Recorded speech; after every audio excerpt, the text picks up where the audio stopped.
Salut les bouseux, aujourd'hui on va faire une émission un peu spéciale. J'ai un peu de mal à me consacrer à l'écriture, alors on va parler de faux sophismes, ces accusations de sophisme ou de procédés rhétoriques abusifs, qui sont elles-mêmes des accusations abusives, soit par malhonnêteté intellectuelle, soit par ignorance, mais dans tous les cas ça a pour conséquence de discréditer un discours ou une personne sur l'argument de la rhétorique, alors que la démarche tient autant debout que Marceau après son apéro de 10h du matin. Ce que je viens de faire est une métaphore, mais aussi une attaque personnelle, une ad personam, un procédé rhétorique déloyal, même si ça peut être rigolo, qui n'a comme seule fonction de discréditer une personne sans lien avec le fond de son discours. L'insulte, l'attaque sur le physique, sur la personnalité, les origines, etc. Tout cela sont des attaques personnelles qui ne sont pas des démonstrations de qui a tort ou qui a raison. Bien entendu, une attaque personnelle peut être incluse dans un discours qui contiendrait de véritables arguments, même si ce n'est pas très élégant. Il faut alors se méfier de pointer une attaque personnelle au détriment d'autres éléments plus solides du discours.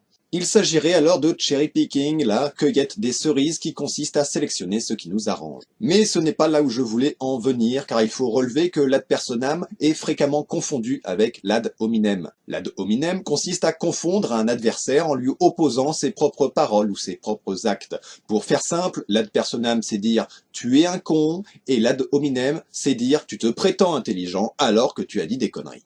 La confusion vient d'après moi de trois facteurs qui heureusement ne sont pas communistes. Tout d'abord, l'ad hominem est une rhétorique agressive, comme l'ad personam, on met en faute son adversaire. De plus, l'ad hominem, comme l'ad personam, peut cibler le comportement ou les actes de la personne, mais dans un but de relever des incohérences, contrairement à l'ad personam. Enfin, l'ad hominem est d'un point de vue argumentatif très faible. Seul, il ne dit pas qui a tort, qui a raison, ce qui est censé être le but d'un bon argument. Mais là où l'ad hominem est intéressant, c'est qu'il permet de relever par exemple des doubles standards, des contradictions, des incohérences d'un discours ou d'une personne. L'ad hominem est d'ailleurs une manœuvre très fréquemment utilisée, déjà parce qu'elle discrédite son adversaire, mais aussi parce que relever les incohérences, c'est plus facile que d'argumenter dans le but de prouver une vérité. On va ainsi dire, mon adversaire n'est pas cohérent avec lui-même, ce qui peut laisser sous-entendre que moi je le suis, moi j'ai raison. C'est là où devient manipulatoire l'ad hominem, mais en plus, si l'ad hominem est une démarche valide, dans l'absolu, il peut aussi être faux. On peut relever une incohérence qui n'en est pas une. Le coup classique, c'est de dire les gauchistes se prétendent tolérants, mais ils ne tolèrent pas le racisme.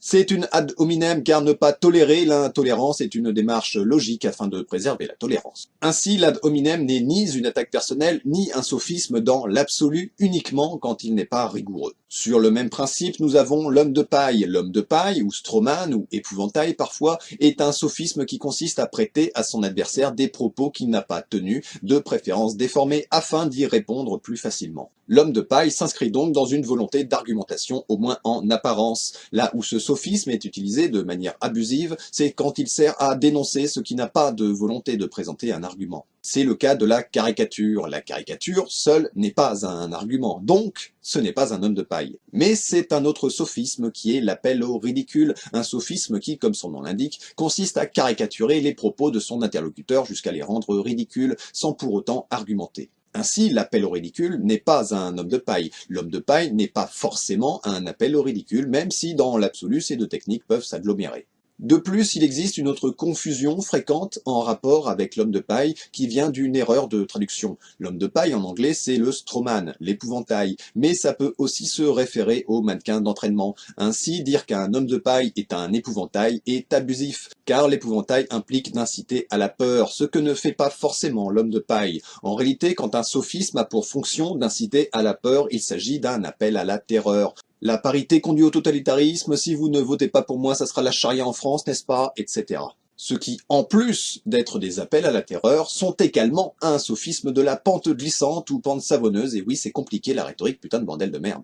La pente glissante est un sophisme qui consiste à prétendre qu'un choix va engendrer un enchaînement d'événements qui conduisent inéluctablement à une catastrophe. Inéluctablement. Si les homosexuels se marient, on va tous être incités à abandonner l'hétérosexualité, on ne va plus se reproduire et l'humanité va disparaître, quel dommage. Par contre, il existe des pentes qui sont vraiment glissantes.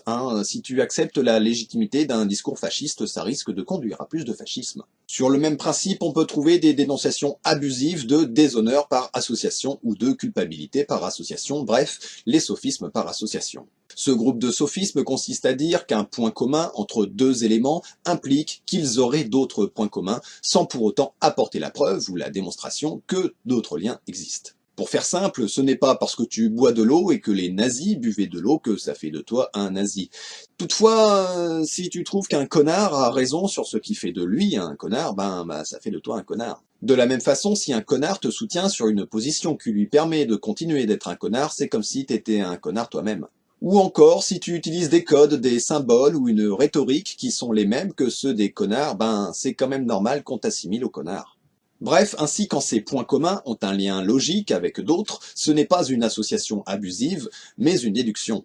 Ainsi, les nazis, considérant que leur race est menacée et que la déportation d'une population menaçante est la solution, et si tu considères que le grand remplacement est une réalité, donc que ta race est menacée, et que la solution est la rémigration, donc la déportation d'une ou plusieurs populations menaçantes, ça fait quand même un putain de gros point commun avec les nazis. Ce qui n'est pas un point Godwin, ni une réductio ad Hitlerum. Le point Godwin, ou plutôt loi de Godwin, c'est le moment d'une discussion sur Internet, moment supposé inéluctable, où ça commence à comparer avec les nazis. La réductio ad Hitlerum, c'est comparer son interlocuteur à Hitler ou aux nazis plus généralement, voire Staline, etc.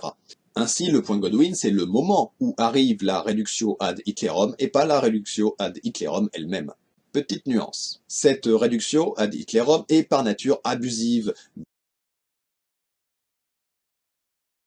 Dire qu'un patriote est nazi parce que les nazis se revendiquaient patriotes, c'est abusif. Mais si ce patriote veut déporter des gens pour protéger sa pureté raciale, ça pue quand même un peu le nazi. Ce qui n'est pas non plus un procès d'intention. Le procès d'intention, c'est attribuer à son interlocuteur des intentions malveillantes, inavouables, condamnables afin de le discréditer.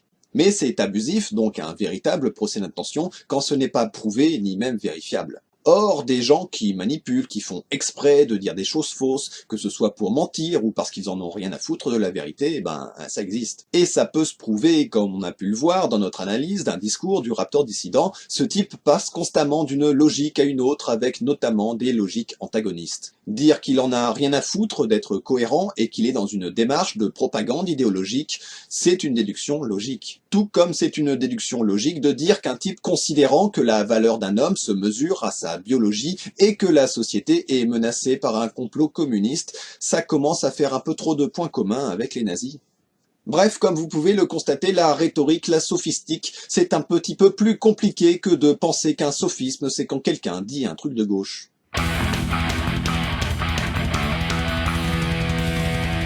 Notre émission est désormais terminée, j'espère qu'elle vous a plu. Si c'est le cas, n'hésitez pas à le préciser dans les commentaires. Vous pouvez me soutenir sur Tipeee et me suivre sur les réseaux, les liens sont dans la description. On se retrouve chaque dimanche midi pour une autre émission du Booze Magazine.